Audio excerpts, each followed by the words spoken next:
দিন শেষে সকল রাগ অভিমান ভেঙে তানিয়া বৃষ্টিকে দেখতে হাসপাতালে যাবেন আরশ খান এবং এখান থেকেই পুনরায় শুরু হবে তাদের কেমিস্ট্রি। ঠিক এমনই একটা আলোচনা দেখা যাচ্ছে সামাজিক যোগাযোগ মাধ্যমে। গতকাল আরশের একটা ফেসবুক স্ট্যাটাসকে কেন্দ্র করে এই আলোচনা শুরু হয়। তানিয়ার অসুস্থতায় আরশের চুপ থাকার বিষয়টি ভক্তদের কাছে ছিল বেশ উদ্বেগের, কেননা কাঙ্ক্ষিত এই জুটিকে এখনো পর্দায় এবং ব্যক্তি জীবনে ফিরে পেতে চান ভক্তবৃন্দ অনুরাগীরা, এবং তার মাঝেই আরশের ফেসবুক স্ট্যাটাসটি নাড়া দেয় সকলের মাঝে। গতকাল পর্যন্ত ভক্তদের মন্তব্য ছিল এই কবিতা তানিয়াকে নিয়ে লিখেছেন আরশ খান। ব্যক্তিগত মান অভিমানের জেরে তাদের সম্পর্কের দূরত্ব বাড়লেও মনের মাঝে জমে আছে মায়া, আর সেই মায়ার টানে নাম মেনশন না করে বিরোহী এক কবিতায় লিখেছেন আরশ খান।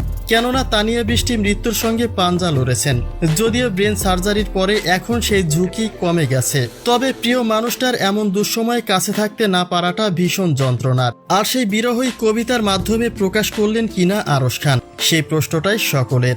অনেকেই বলছে রাগ এবং জিদের বশে সম্পর্কের দূরত্ব বাড়লেও মনের মাঝে এখনো তানিয়াকেই পুষে রেখেছেন আরশ খান।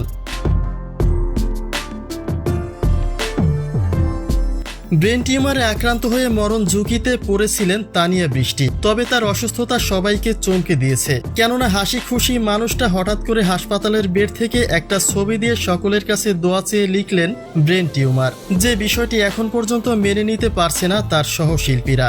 তানিয়াকে নিয়ে যে যার স্মৃতিচারণ ফেসবুকে পোস্ট করছে, কিন্তু শুধুমাত্র আরশ খানই ছিলেন তার ব্যতিক্রম। কিন্তু তার সে নীরবতা যে ভালোবাসার এক অনন্য বহিঃপ্রকাশ হয়ে উঠবে সেটা ছিল অকল্পনীয়। যে কারণে ভক্তদের দাবি তানিয়াকে হাসপাতালে দেখতে যাবেন আরশ খান, এবং সেখান থেকে যেন হয় তাদের নতুন করে পথ চলা।